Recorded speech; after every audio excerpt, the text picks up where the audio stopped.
Hi, everybody, and welcome to Eco Printing Made Simple, 5 keys you need to know. If you are new to either following me or joining a live stream, I just want you to check a few things. First, I would like to welcome you. Second, I would like to introduce you to Shauna. And Shauna is my right-hand woman. Sean is currently in Australia. I'm here in Ireland. So if you have any questions during the training, you can ask them in the chat. And what you need to do is put 3 question marks in the front of your question and 3 at the end. And Shauna will be able to identify them and flag them for me. Obviously, I can't be reading all the chat while I am trying to talk as well and share information with you. So Shauna is going to be monitoring that, and she may reply to somebody during the live stream, and she will be replying, but it's my name that will come up. But please understand that there are 2 of us doing this. We have a large number of people registered for the call, and I really hope that you enjoy it. So let's get started. This whole training was developed because I keep getting questions from people who are new to eco printing, or maybe who have got one of my free guides. And I love receiving images as well as emails, but it's impossible for me to answer every question individually. So I've designed this training to help you avoid some of the things that may happen when you start working in an environmentally mindful and health conscious way. So key number 1 is all about building a solid foundation for eco printing success. So if you have joined and you are one of the people who actually has a workbook, please take your workbook out and make notes as we go along. If you don't have a workbook, you can either jot notes down, or this video will be available as a recording afterwards and you can watch it again. So the most important thing I would say at this early stage of eco printing, or for anybody moving over to working without traditional powdered mordants, is to avoid jumping ahead before you have built a solid foundation. And we all want to do that. I do as well. When I started wet felting, I was very keen to do more complicated projects, but I couldn't start and make a jacket, for example, before I had made a piece of flat felt. And likewise with eco printing, every skill needs a solid foundation. And if you leap into something without understanding the absolute basics, it's impossible to know what worked when you have success or what went wrong when you didn't have success. So I'm going to just share a few images as we go along. And let me just see. Oh yeah, well, this one here is me with a really big eco printing pot, and a pot is very important for success. But let's start a little bit earlier. Let's start at the very beginning. And one of the first things you need to know about eco printing without traditional powdered mordants is that the different fabrics that you use behave very differently. And preparing the fabric is extremely important. And so the easiest fabric for anybody to print as a new eco printer is protein-based. And that's something that comes from an animal, such as wool, such as silk, maybe mohair or cashmere. But don't fear, if you live in a hot climate, you can also print on cellulose fabrics, such as a cotton t-shirt like I'm wearing, or linen. But as a beginner, it's much easiest to work with animal-based fiber. And the next thing that's really important once you've identified what fiber you're working with is how you actually prepare your fiber or your fabric. So So in this case, I'm preparing a felt vessel. So this is made from wool, and you can see in the left-hand side of the image where there look to be two different colors. That's just really demonstrating that this is a white piece of felt, and I have started soaking it in water. And I like to soak all my pieces, whatever I am eco-printing, in water the night before I print them. So this piece would not be ready to print yet. It needs to be thoroughly soaked, and then the excess water squeezed out. And what that actually does is it helps the fabric absorb more natural dye from the vegetation that you use. But before you even get to the soaking stage, you need to wash your fabric. And it doesn't matter whether your fabric is cotton or whether your fabric is linen, whether it's wool, whether it's silk. I always recommend a gentle olive oil soak for that stage of the process. What the olive oil soap does is it's a gentle soap, and it really doesn't damage the fabric, and it doesn't have any additives that are in the soap to make stains disappear.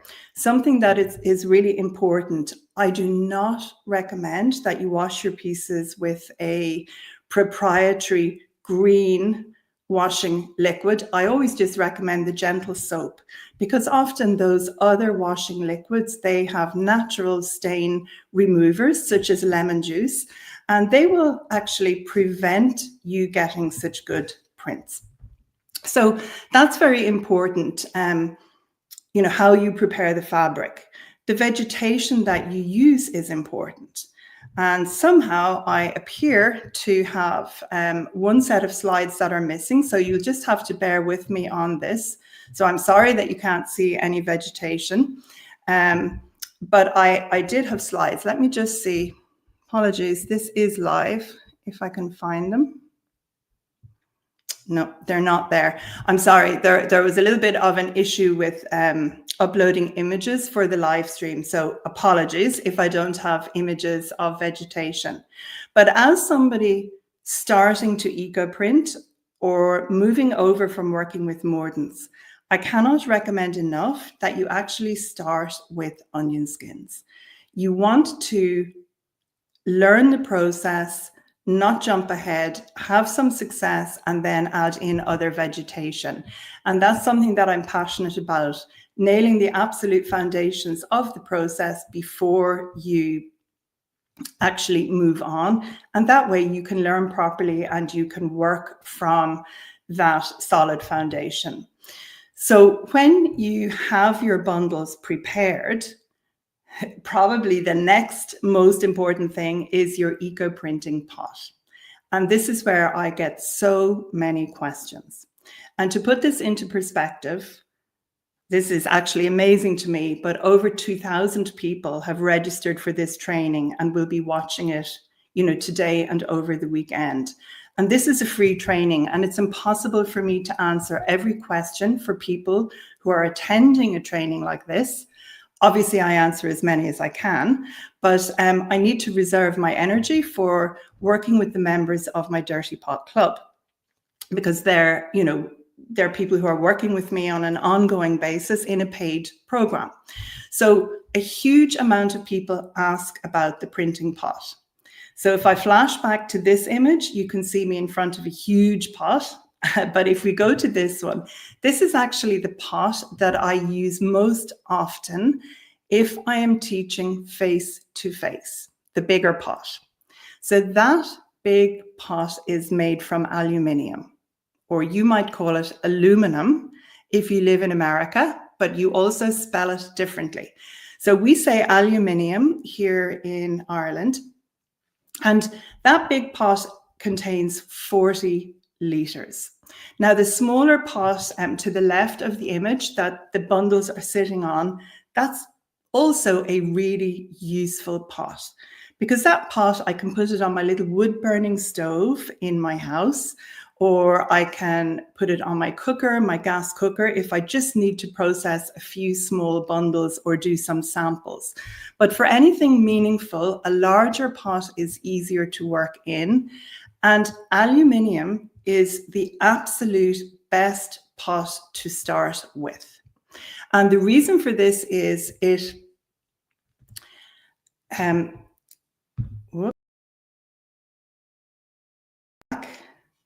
okay, hope you can hear me. So the reason that an aluminium pot is the best pot is that one of the easiest mordants, they are powdered chemicals that are used traditionally to fix color, is called alum sulfate. And when we use the pot that is made of aluminium, in a small way, we are mimicking the effect of the chemicals on the fabric. And this helps us achieve lasting color, and color that's going to not wash out and is going to stand the test of time. And of course, that is really important. We want all our pieces, we want the fabric to stand the test of time. So once pieces have gone into the pot, they need to be boiled for a number of hours. And the length of time that the pieces are boiled for depends on the vegetation that we use. And that's why I highly recommend you start with onion skins, because onion skins, they give really, really good color. And here's an image of some onion skin prints on handmade felt. And you can achieve beautiful prints with no fuss at all in 2 hours. And onion skins are also easy for everybody to get, regardless of which part of the world you work in. Nothing quite beats the excitement of opening bundles and removing the vegetation to reveal the prints. You can see here in this image, these are actually eucalyptus leaves that I'm lifting up. And the leaves look a sort of a brownish color, but as I lift them, they're revealing a beautiful red color underneath. And so the natural dye from the eucalyptus leaf is actually, in many cases, red, but not every variety of eucalyptus gives red, but some do. And sharing all about different leaves, etc., and what prints in different parts of the world, that's something, again, that we do in the club. So by slowing down and focusing on just getting a solid foundation, that's the first key. That, I would say, is the most important thing to achieve success. But the second thing then follows along, and that's keeping perspective and setting yourself realistic expectations. And in the days of the internet, as we all are now, I find this is really, really important. I'm sure that most of you who are here on the call, I'm sure you're looking frequently, like I am, on Facebook and Instagram. Maybe you're on Twitter or some of the other social media channels, and you're seeing absolutely beautiful prints that people are making. But you wouldn't expect to run a marathon if you had only just started to train for running. And likewise, you need to have realistic expectations and a good perspective when it comes to eco-printing. And it's very easy to compare your first results with some of these beautiful pieces that you see online. But in fact, nowadays, many of these images are actually generated by AI, and they are not actual images of people's eco-prints. And there's a lot of false information out there. So be very careful when you're setting expectations for yourself. And another thing that personally I find very important is that when we are working in the dirty pot, it's a very mindful experience. We're choosing not to work with powdered chemicals, the traditional powdered mordants. We're choosing to work in a more nature-focused, organic way, and we have to accept that a a lot of the very bright, colorful prints that people are achieving, they are done on mordanted fabric. And new eco printers are usually tempted to throw everything on their fabric. You know, even after 1 or 2 sessions, lots of people like experimenting with flowers. But without traditional powdered mordants, you may get some color on your fabric, but that's going to wash out really, really quickly. It won't stand the test of time. Now, that doesn't mean that you can't get different colors on your fabric. You can. Let me just remove that one. Okay, so here is one of my favorite leaves actually for printing here in Ireland. This is Acer pseudoplatanus or sycamore, and it just grows natively here in the hedgerow. And this particular picture on the left, the trees are actually changing color because it's autumn, but the print on the right was done with the fresher leaves in the early part of the year. And getting to know the leaves in the area where you live is really important. It's also important to know that the underneath of the leaf often gives a much stronger color and print than the top of the leaf. And that's the case with these particular leaves. And here's a different leaf that I love using as well. This is a Chinese dogwood. This is called Cornus alba siberica. And these prints are on silk. And you can see that they are a beautiful green color, but some of the leaves also look more of a purple color. I don't have a larger picture of this particular scarf, but it was very, very beautiful. And in fact, it sold pretty much as soon as I had it made. And knowing which leaves give good prints in your own region is really, really important. So if you approach your eco printing sessions like a discovery rather than, you know, passing or failing a test, you'll take the pressure off yourself. If you're not comparing yourself to other people, everything is joyful and you learn from the pieces that turn out well, just as much as you learn from the pieces that you are not so happy with. And good news, if you are printing and you're not happy with your results, you can always overprint. And that's a tip for you.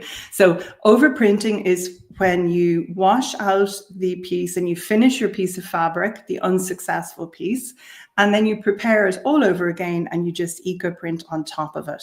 And you can actually build up really interesting layers of color by doing that. So key number 2 was keep your perspective and set realistic expectations. It's not a competition. It's not a race. You want to be mindful to achieve good results. Then key number 3 is really simplifying the process, and that will give you confidence and success. So with eco printing, there are different, you know, even eco printing without mordants, there are different processes you can use. But we'll go back to this other slide. So this has been submerged into the pot. This bundle there, you know, that print has come by submerging in the pot as well. But there are other processes that may be used also in those reactive aluminium or cast iron pots. And this particular piece here, this is linen, and this has been processed by steaming over rust water. And this is a tannin and iron reaction. So this is something that as a new eco printer, I would not be recommending you try to do.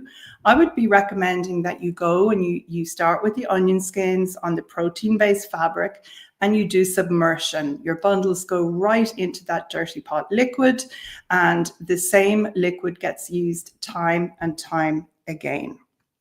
And one of the reasons that this is really important is that you can focus on discovering how to make your bundles the tightest, how to,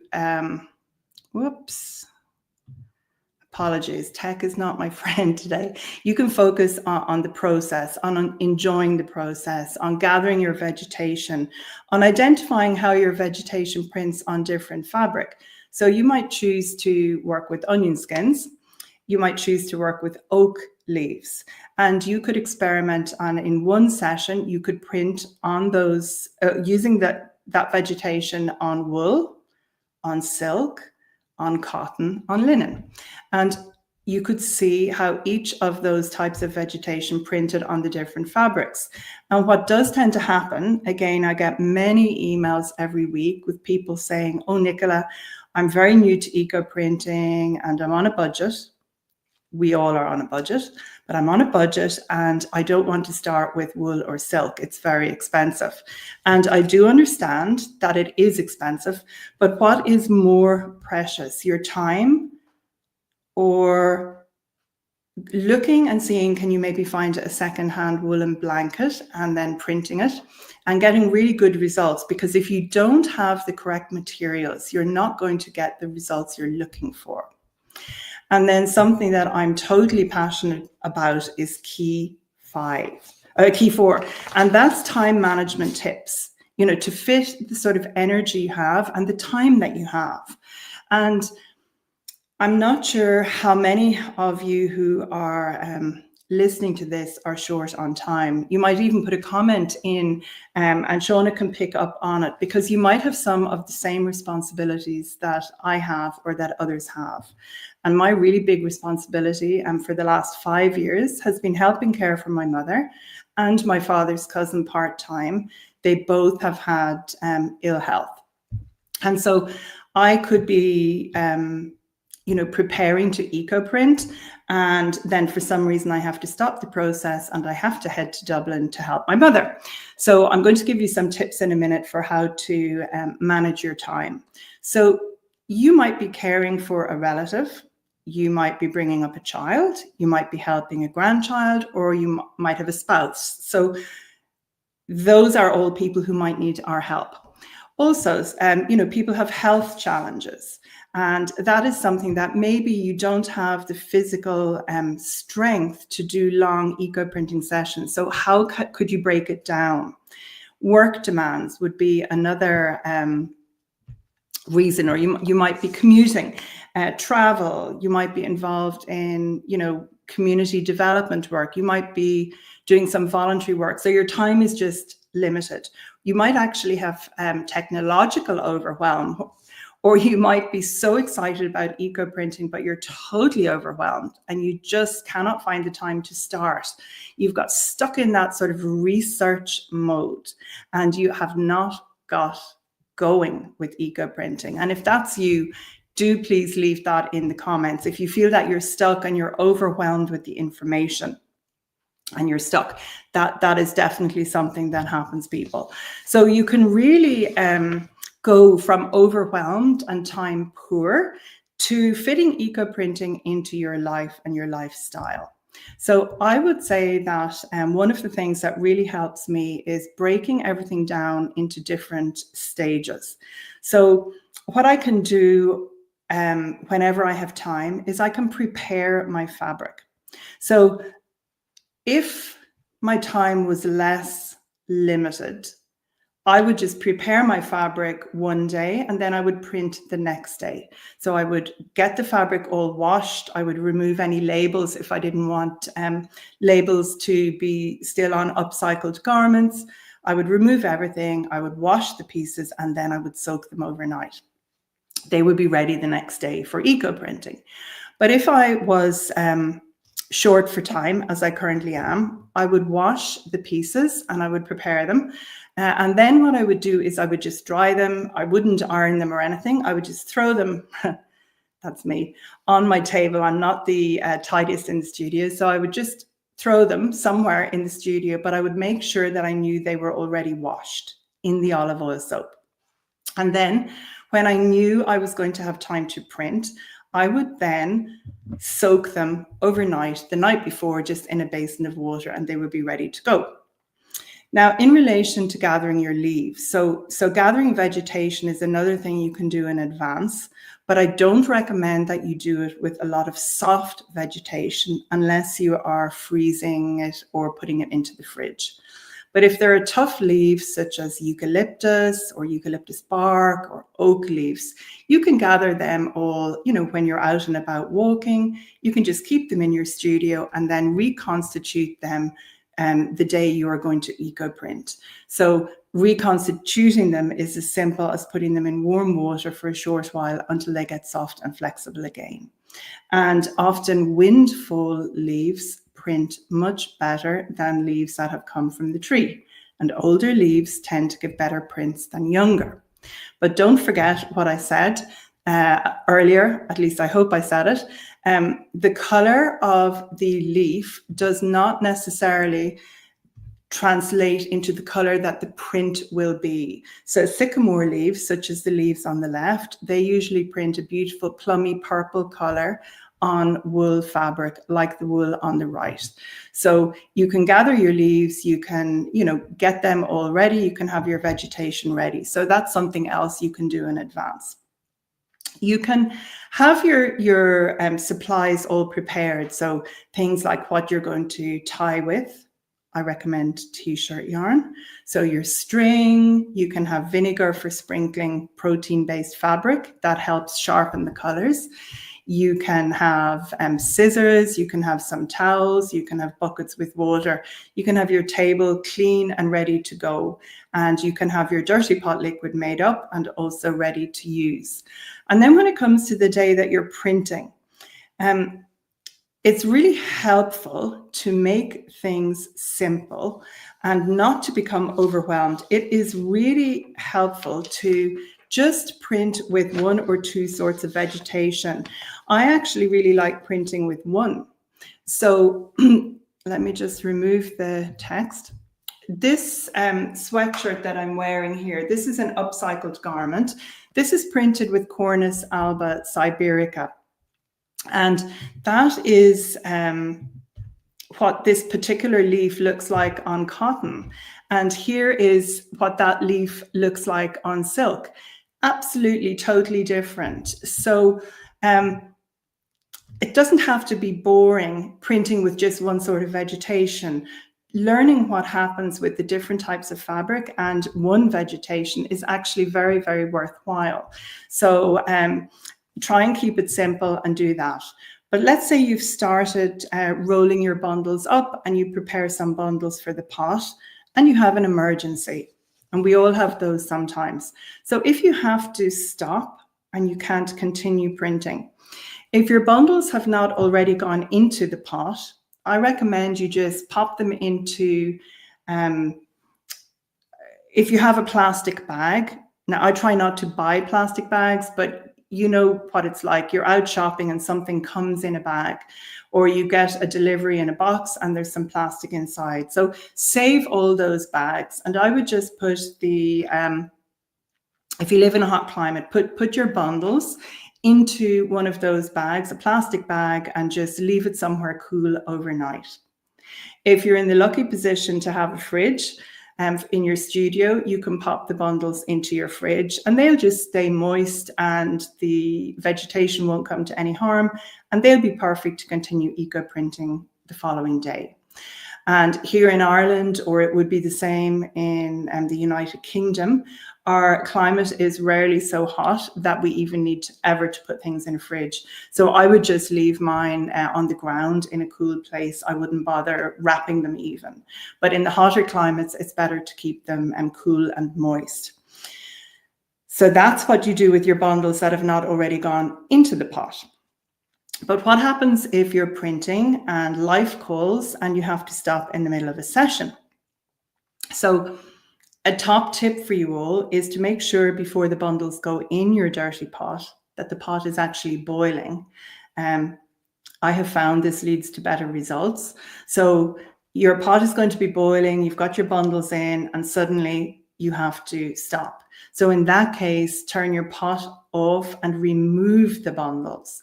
And just be careful when you're taking them out because you don't want to give yourself a burn. But again, you can just put them into a plastic bag when they've cooled down slightly, and you can keep them somewhere cool overnight, and you can then pop them back in the pot the next day.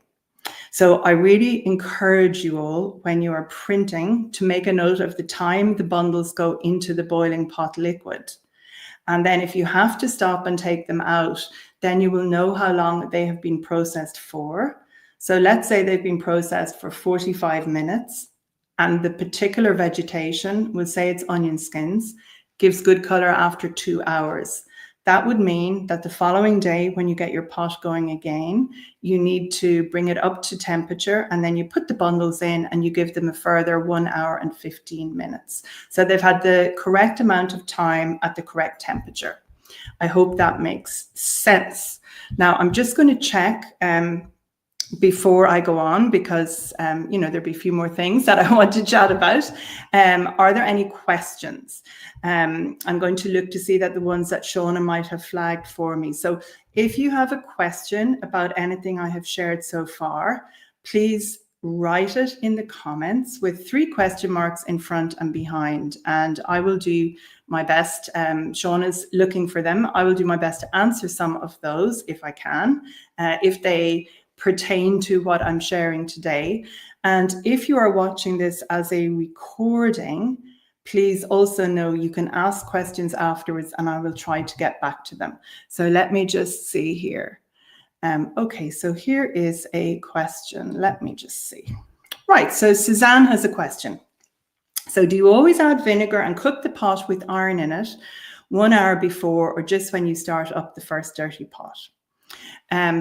So I also see a question from Shelley, and she's saying, how do you get dirty water? So really, this is, in a way, this is the same sort of question. So it's all about setting up your dirty pot and the pot liquid.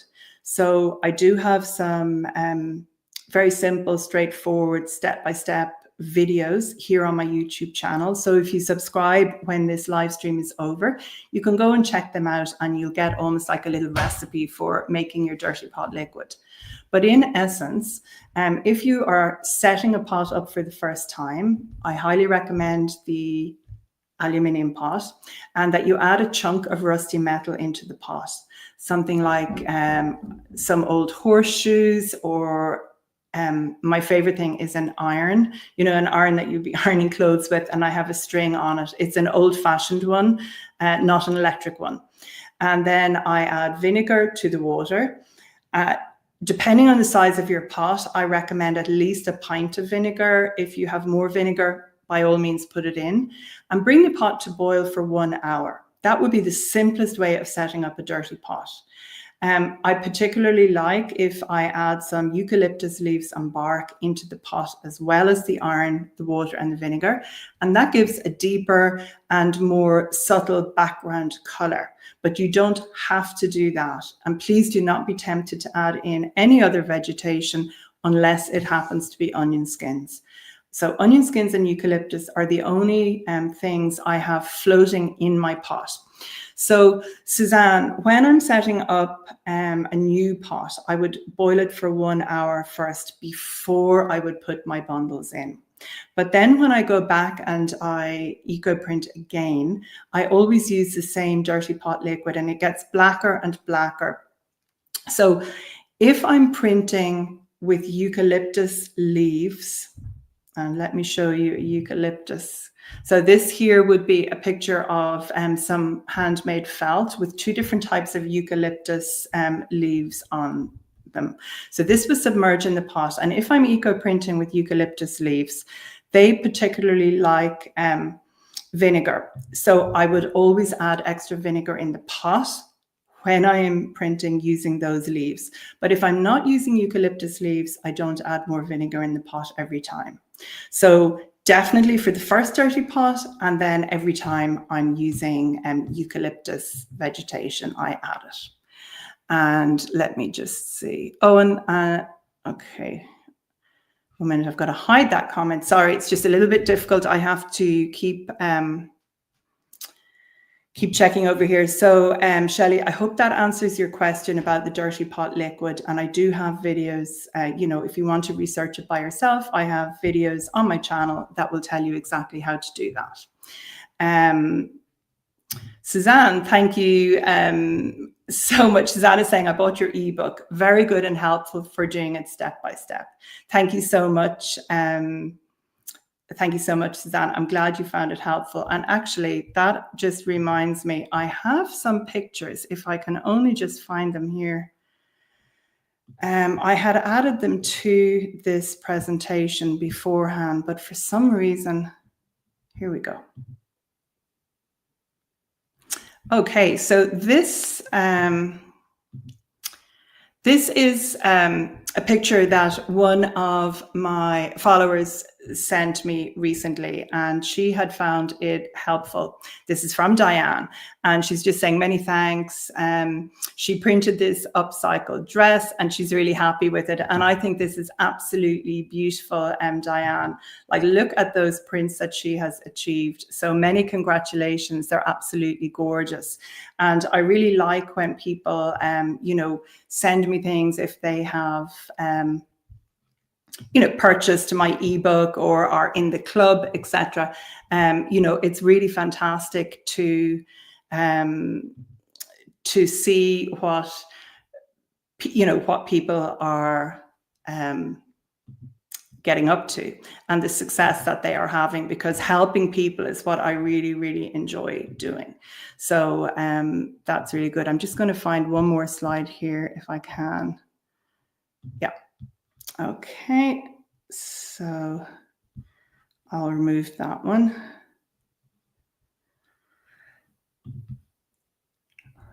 Why is tech difficult sometimes? Okay, so the other slide is about to load, so I'm just going to check for more things. And oh, here's Karen. Hey, Karen. Fantastic to see you. So Karen is actually in the Dirty Pot Club, and I will say a few words about that at the end. We are going to be opening for new members just for 5 days only, and I'll explain what that entails. Thank you so much, Karen, for joining the call. It's always lovely to have you here. Okay, so here's a great question from Marga. I hope that's how I pronounce your name, Marga. Have you used alpaca wool?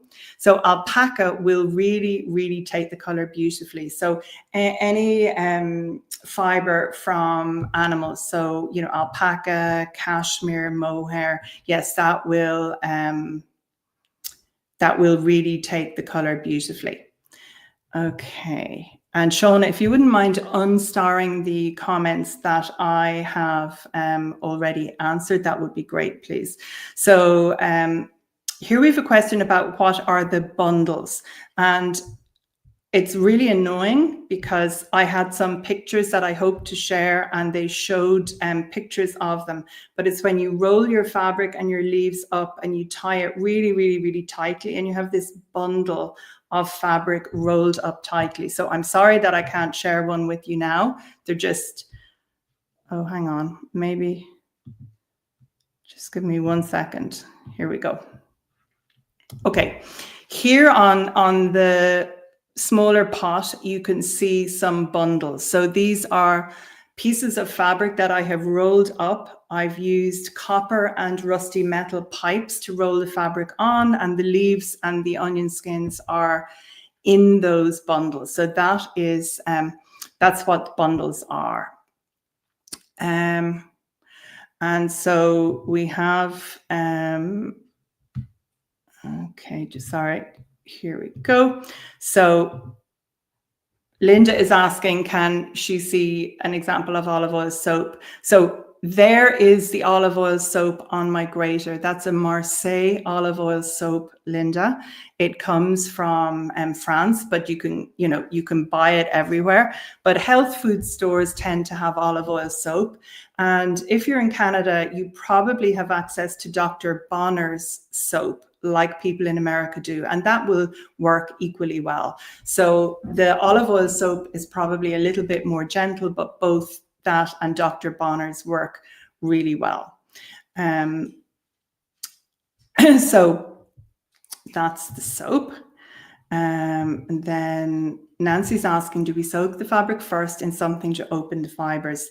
We soak it overnight in just plain water, Nancy, and that helps open the fibers up. So first you would wash it using the soap, like, you know, you can see there, and then we soak it to open the fibers. Okay, here's a great question. And this question is one that I get asked often. So if we boil wool for 2 hours, it won't shrink much. So it's really amazing. Delicate fibers and fabric, wool, silk, cashmere. You would think that the boiling and that hot boil would definitely damage the fabric. But because we have to roll everything really, really tightly and tie it very tightly into our bundles, it's not flapping around in the boiling liquid. It's like a really hard bundle like that, and it doesn't actually damage it. The very, very odd time, you might get something that will shrink very slightly. I've had it happen not even once a year since I've been eco-printing.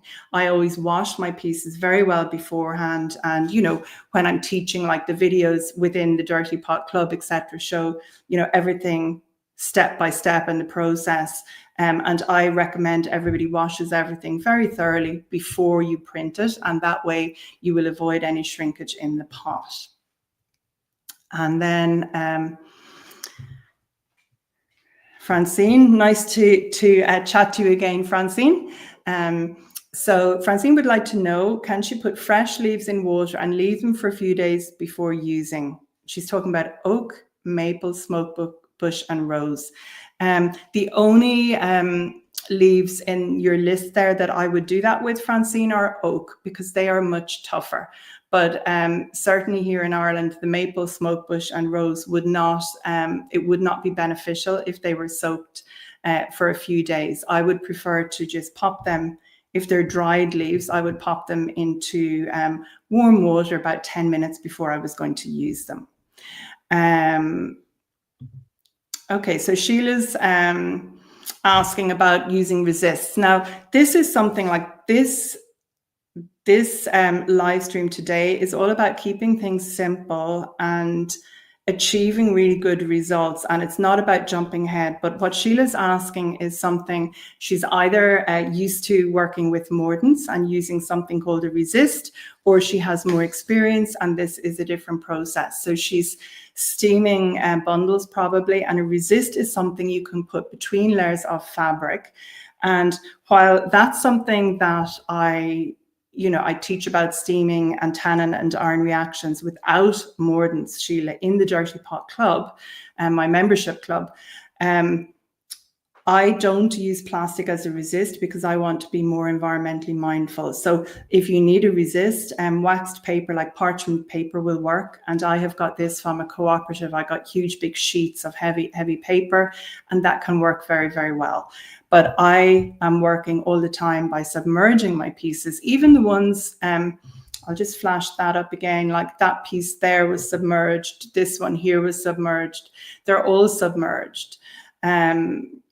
So I'm looking for more complex background colors. So I'm not adding barriers. And even when I'm doing dresses, such as a long silk dress or a linen dress, I'm not using a barrier between the pieces. And in fact, with this one up on the screen, you can see that there are some interesting lines in that piece, and there's some sort of straight lines. Unfortunately, the image I had to share about the beginning of that is not available. It's just, I don't know why I can't share it on the screen. But this particular piece was folded over metal plates, flat metal plates, not pipes. And that also gives very interesting effects. And here is a really great, this is a really super question coming up from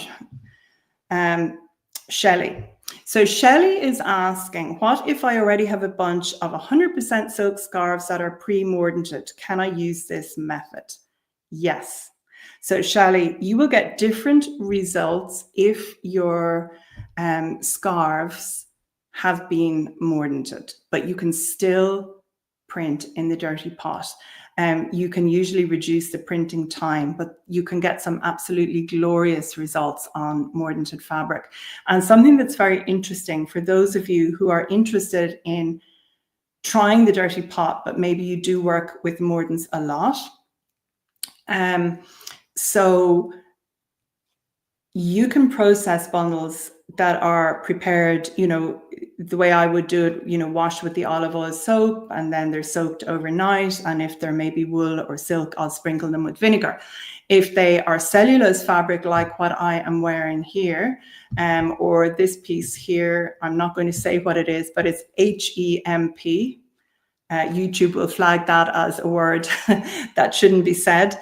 But if I'm working with the cellulose fabrics, I give them a 40-second dip in what's called rust water. So you can print on the mordanted fabric and the fabric that has not been mordanted at the same time, and one preparation will not affect the other. So I would say just go for it, Shelley, and see how that is. And then Ellie or Eli, I'm not sure how you pronounce your name, so apologies. So this is about cotton and linen with a binder. So this again is a more advanced question. So binders are protein. So there are things like soy or regular milk. And again, that's something that in the Dirty Pot Club, I have a module about that, about eco printing using binders, but it's not something that I share during free trainings. But I will chat a little bit at the end. I want to move on to number 5 now. Oh, one other question. Hang on. Lynn is asking, do I ever come to the States to teach? So Lynn, yes and no. Yes, but it is quite a number of years since I've been in the States, well pre-COVID. I used to teach regularly in the States, but because Mum's health is very bad at the moment, this is year 5 and it's not going to go on indefinitely. So I have been curtailing all my face-to-face teaching. I'm not even teaching face-to-face in Ireland. Everything that I do is online at the moment. And that's how I know how restrictive it can be, having a lack of time or maybe having to stop in the middle of an eco printing session. So that's why I like sort of sharing tips about how to break things down. And then before I move on to number 5, let me just see. So we're back here to time management. Let's say you've done your eco printing. There are other stages before you can consider your pieces finished. So if they have been wrapped on rusty metal, the fabric needs to be neutralized, or if they all need to be washed anyway, and they need to be washed out well and ironed. You want to remove any excess color on your fabric that has not been absorbed by it, because you don't want that color to rub off on a chair, if you're sitting on a chair, etc., etc. You want your pieces to be clean. And that is a real beginner mistake, thinking, if I don't wash my garments very well, I want to keep the color I have. It's not going to stay on your fabric if you haven't used the correct vegetation, and B, it's going to rub off on other things. So it's going to be very frustrating. So if you discover you haven't time to finish your pieces after you print, there's absolutely no problem leaving them for months, in fact, before you actually finish them fully, before you wash them and iron them. So again, that's somewhere, often I'll have piles of pieces in the studio and I just have to wait until I have time to finish them. And then this is the 5th key. I said there were 5 keys, and this is a progression path. And this is really sort of,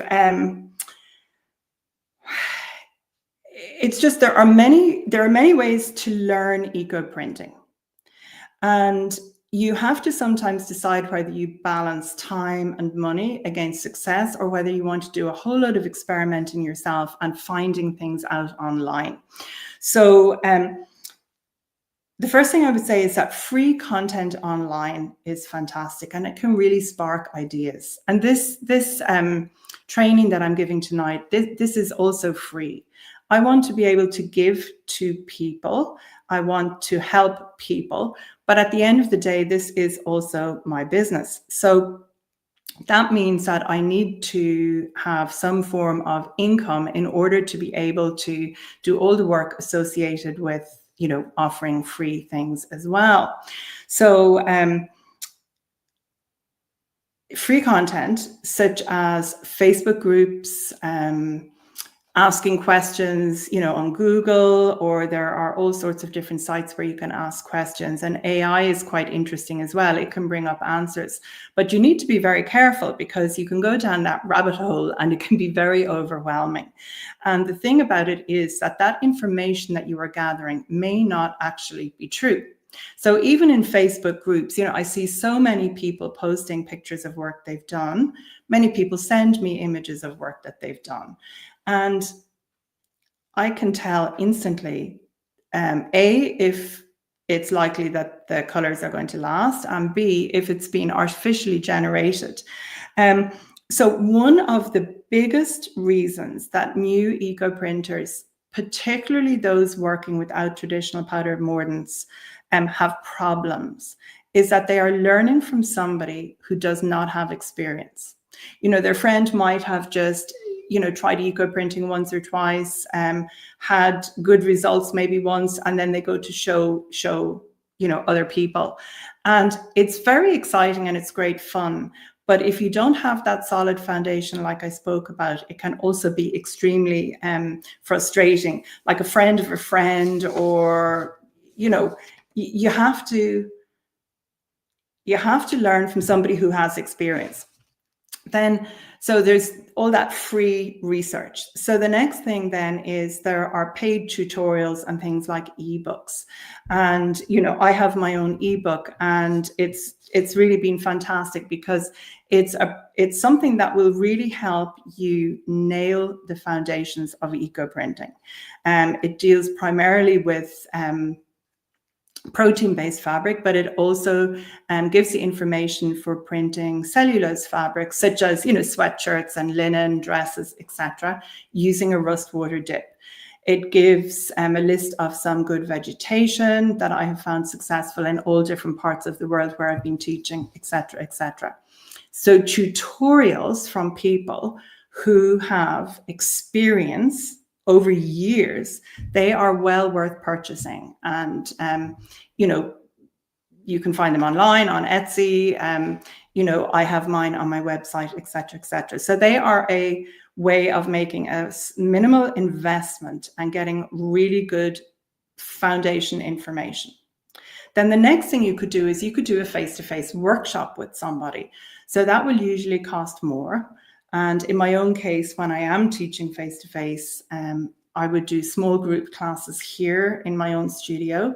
And pre-COVID, I was charging 120 euros for a one-day class. You would come, you would eco-print with me, and you would go home with a beautiful silk scarf. So that was 120 euros. You would go home with the knowledge you had learned, and you would be able to do the whole process again by yourself. And that's something I'm passionate about. I don't want to skip ahead. I want people who come to me for a face-to-face class to be able to go home and do it for themselves again. So in my case, that would be 120, but you could also do an online course with somebody, and they can range in price, from 100 euros upwards, depending on how many modules there are. But the truth is, eco printing is not something that you can master in a day. It's something that you learn over time, and you begin to develop knowledge about the vegetation that grows where you live. Because not everybody has access to eucalyptus, not everybody has access to oak leaves, but you will learn what grows and prints well in the region where you live. And I find it much more interesting not trying to use every different sort of leaf I find when I'm out and about, but getting familiar with the ones that grow, that are native and grow the easiest here in Ireland, and they usually will give the best prints. So that's something to really consider. So you've got free content. You've got content that you can just swap a little bit of money, and you can get some very good basic, ebooks and tutorials that really give you that foundation to get going. You can participate in a face-to-face workshop, pay more money for one day. You can participate in an online workshop, and that usually is about the same price or more than a face-to-face workshop, but it usually contains more modules as well. But, now that I've shared 5 different ways to simplify the process, if you want to keep learning with guidance, support, and community, I am really delighted to say that I am opening the Dirty Pot Club up for new members. Now, I'm not trying to force anybody to join, but if you want to be part of an ongoing learning experience with absolutely everything you need to get going, step-by-step videos, community, etc., a membership is a great idea. So what I'm going to do is I'm just going to share some information about the club now for those of you who might be interested in learning more and just seeing what's involved. If you're not interested, please don't worry if you want to sign out. But if you would like to see what it entails and how inexpensive it is to have ongoing live support from me, this could be something that would be of interest. So the reason that I designed the club really is because eco-printing is not something you master in a weekend. Obviously, you can have great success very quickly, in fact, but it's a slow, intuitive craft, and it flows with the seasons. So it thrives on that solid foundation. And what the club does is it gives you a supportive place where you can learn, and you can grow with other people as well. So in the club, the absolute, the basics, step-by-step guidance. There's a clear path for beginners to follow, fresh inspiration and challenges for experienced people. And then there's ongoing support, expert feedback, and then a global community that cheers you on. And it's not just tutorials. It's amazing the kind of things we do. And I'm delighted that Karen is here, because Karen is one of my members and we have great fun and we really enjoy the live streams. So there's everything that you might possibly want, step-by-step eco-printing tutorials. These are video tutorials and written lessons. And we have monthly live calls. So there are live calls every month. There are Q&A sessions, and then we alternate live coaching calls with me and hands-on workshop days. And on the hands-on workshop days, they are just such good fun because we all work in our own studios, and then we meet 3 times during the day for a call, and we just update each other and we chat and we work through problems. They are really great fun. So every second month, we have a hands-on workshop day. Then there's something called an eco-printing roadmap for success. And what that is a very simple guide. It's got 5 different stages. So nothing is a competition within the club. We are all there to support and help each other and to learn and grow. And what we talk about in the club and we share in a private Facebook group, which is optional, that stays within the group. We don't share that sort of stuff outside the group. But the eco-printing roadmap for success has got 5 different levels. And when somebody joins, they can look at these different levels and they can identify where they are. So for somebody who's totally new or very, very overwhelmed, you'd be at the absolute foundation stage, stage 1. But for somebody who already has quite a bit of eco-printing experience, you would be further along that roadmap for success. And it is not a competition, as I say, but that just helps you identify which stage you're on and then which part of the library of content you need to concentrate on for the most enjoyment and success, because there's a lot of content in the library. And the Facebook group is a great place. You can ask questions within the library on any of the lessons or the videos if you don't understand something or you want to ask a question. But we have a private Facebook group, and that's fantastic for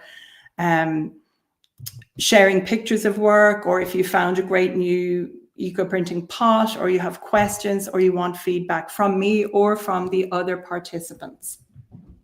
Then this is a really lovely message from one of my members, Gillian Schonberg. So Gillian is in Australia, and at the moment, actually, she has work on exhibition in Australia. It was just featured in a newspaper article last week. So she says that a whole new world opened up in her textile work. Now, Gillian is a very experienced textile artist, but she says since taking Nicola's felted bag course, that was during COVID, and joining her original membership, which was about felting and printing, a whole new world has opened up in my textile work. As a longtime quilter, felter, and stitcher, I now love being part of the Dirty Pot Club. Nicola is a very generous and dedicated teacher, and she is always ready to answer everyone's questions. Her practices are ethical and sustainable, and I'm always up for the next challenge. So thanks, Gillian, for such a nice testimonial.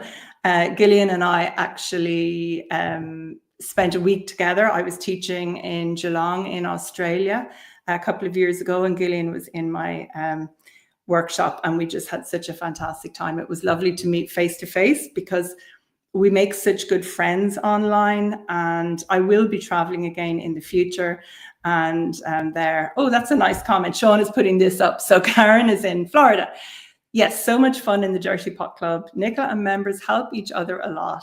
Facebook private group, we become great friends. And I would say here, Karen, it's just amazing. There's such a really nice feeling between all the members. So thanks very much, Karen. And thanks, Shauna, for flagging that because I can't see the comments. Okay, so the next thing I would say, all the learning in the club is in one easy place. So there are step-by-step lessons, very detailed video tutorials, all broken down into small bite-sized pieces. So you don't have to spend hours, looking at long videos.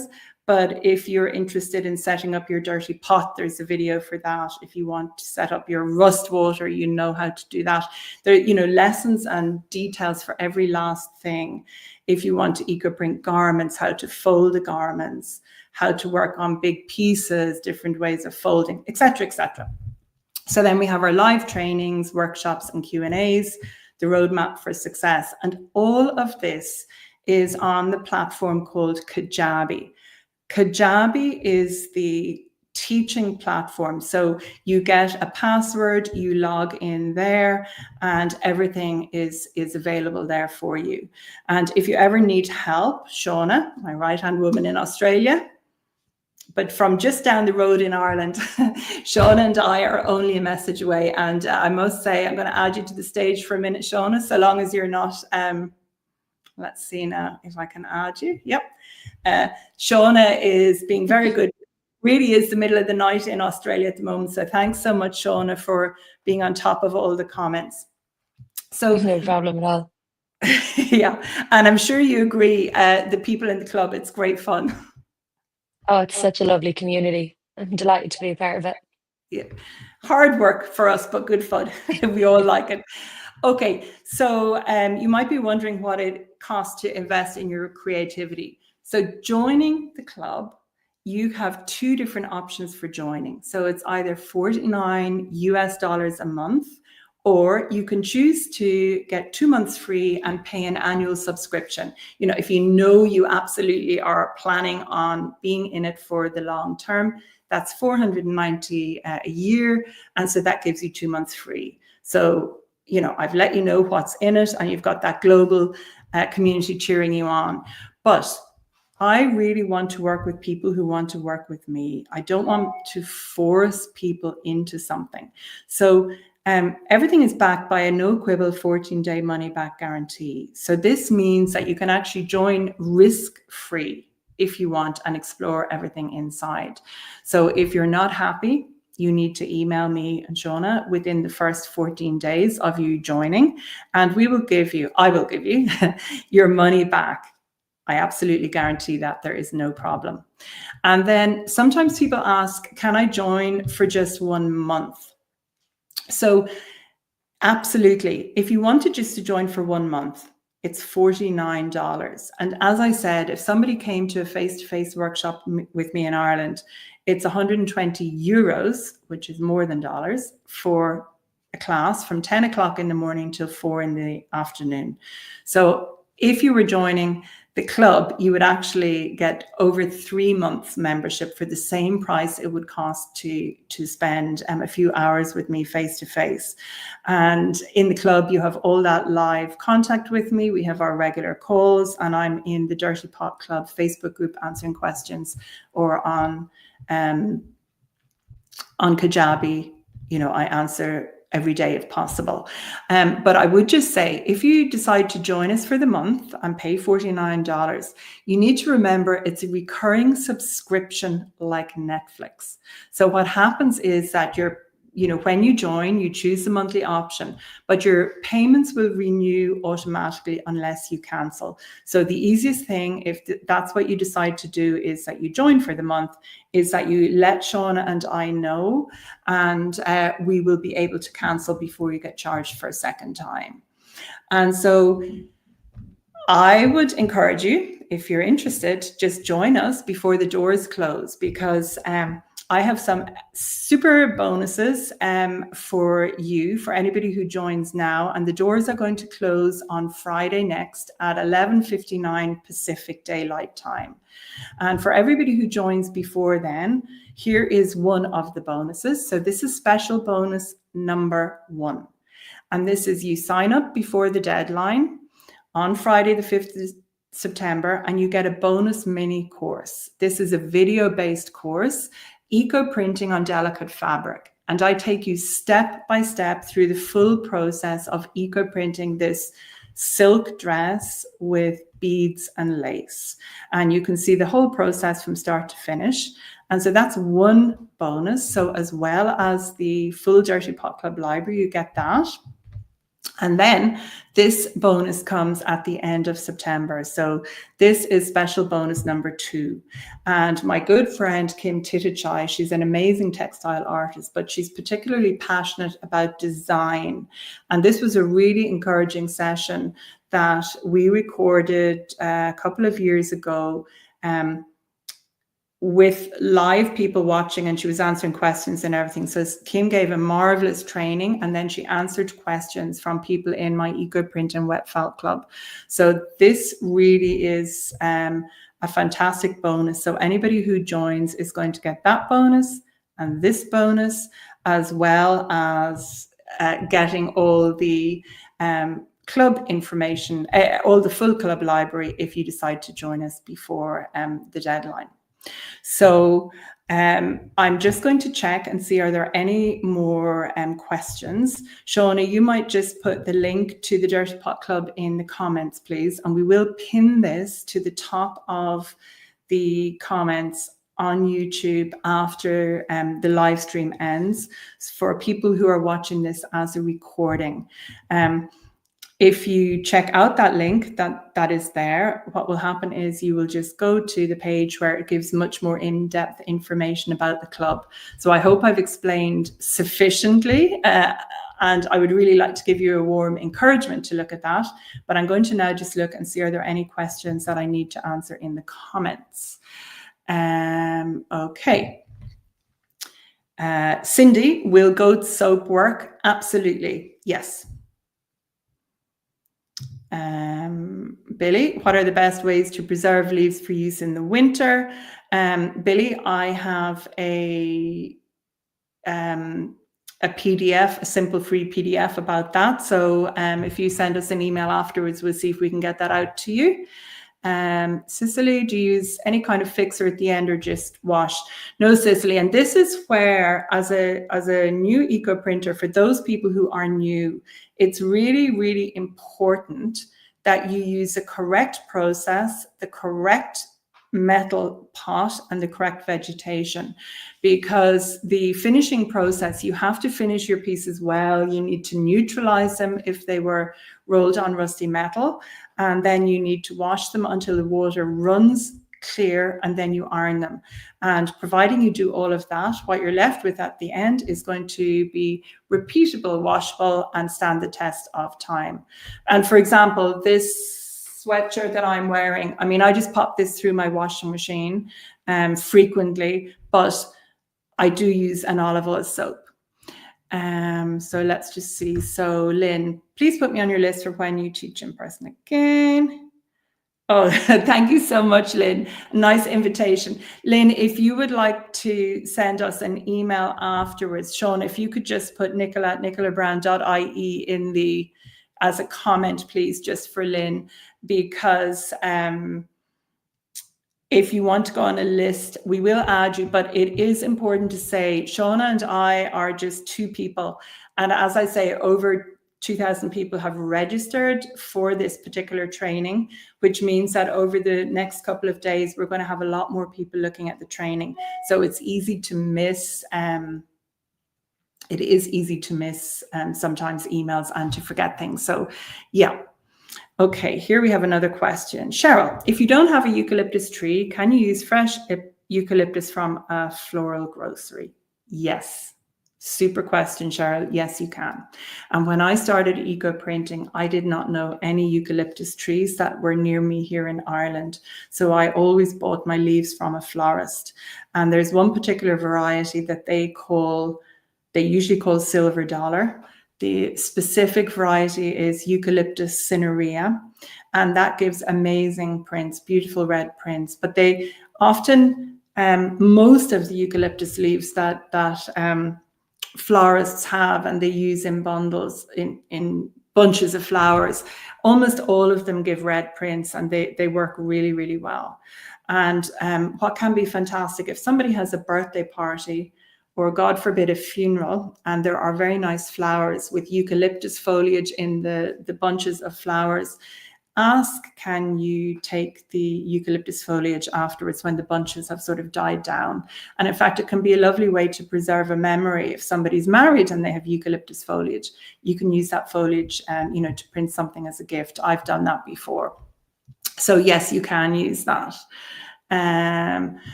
Great question from Nancy. If we join and there's a meeting we cannot attend, are member meetings recorded? Yes, Nancy.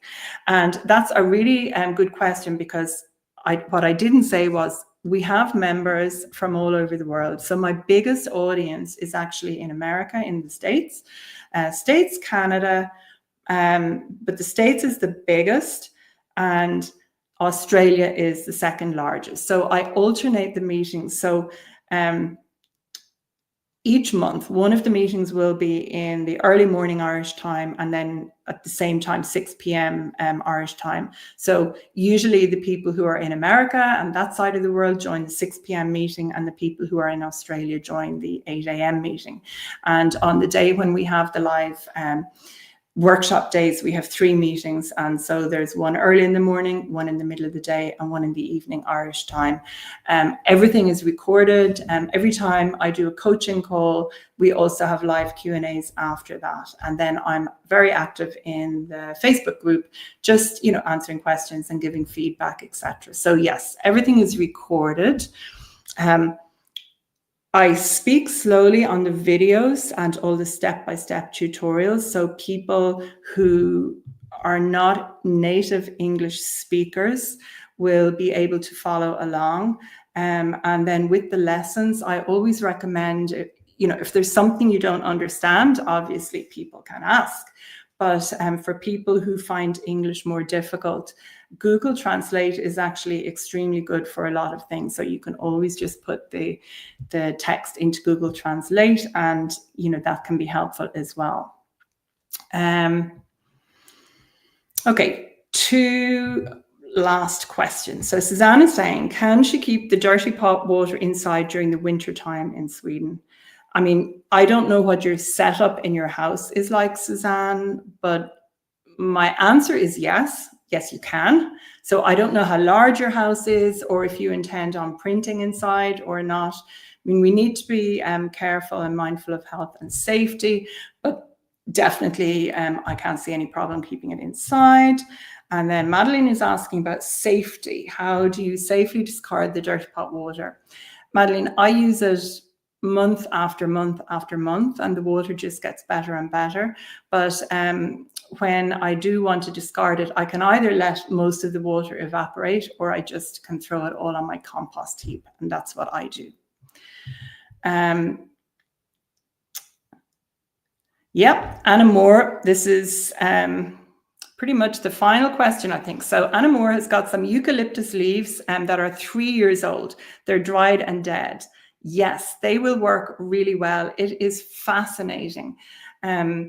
Many leaves that seem very, very old and tough and dry, they can be reconstituted easily, and eucalyptus are particularly good for that.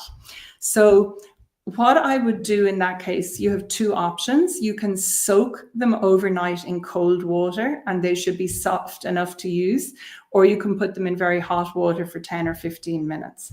But if you're going to use boiling water or very hot water, I would soak them in a metal container so you don't put a hole in it. And I would also say that if you are soaking eucalyptus leaves, don't throw that water out. Add that water to your dirty pot because it will enhance the liquid. Okay, and so here's one final thing. Oh, brilliant, Francine. I'm delighted if you're going to try the club. I am so happy that you are going to join us. So I've learned a tremendous amount from you, but feel I have much more to learn as well. Thanks so much. And oh, Cicely, or you'll have to tell me, is it Cicely or Cecily? I'm not the best on some of these names. Woohoo, that's fantastic. Delighted to have you. And honestly, all your questions will be answered. So you'll be able to ask in our Facebook group and in the club library and on the calls. So thank you all so much. I really appreciate your time. I hope you found the 5 keys helpful. I really encourage people. It's not that I want people to spend money per se, but if you don't have a huge amount of time, if you want to progress quickly. I mean, when I started learning golf years ago, I didn't just go out and try and hit balls and, let my mother or father show me how to play. I went to a professional and I went for lessons every week for quite a long while. And then my handicap came down quite quickly. So it's like anything. When you learn, if you want to fast track your success, go for learning with somebody who you trust and somebody who has already tried it. And I hope I can, I can confidently say I have plenty of years experience, but I also hope I can say that people enjoy learning with me. So thank you all so much. If you have a question and are watching this as a recording, please ask it as a comment. We'll pin the link for the club up as a comment so that people can have a look at it. And just remember, the doors, if you want those extra bonuses, the doors are going to close on Friday at 11:59 p.m. So do make sure that you join before then if you want to qualify for the bonuses. So the first one is, let me move that so you can see it, is a bonus video series, Eco Printing Delicate Fabric. And the second one is a marvelous training with Kim Titichai. It's all about design, and that gets delivered at the end of September. So thank you all so much for joining. And I'd like to just say, Shauna, thank you so much for joining at such a late time. And Shauna and I are really looking forward to welcoming you all. So over and out from Ireland and from Australia. Australia. Okay, folks, thanks a million. Bye. Thanks, guys.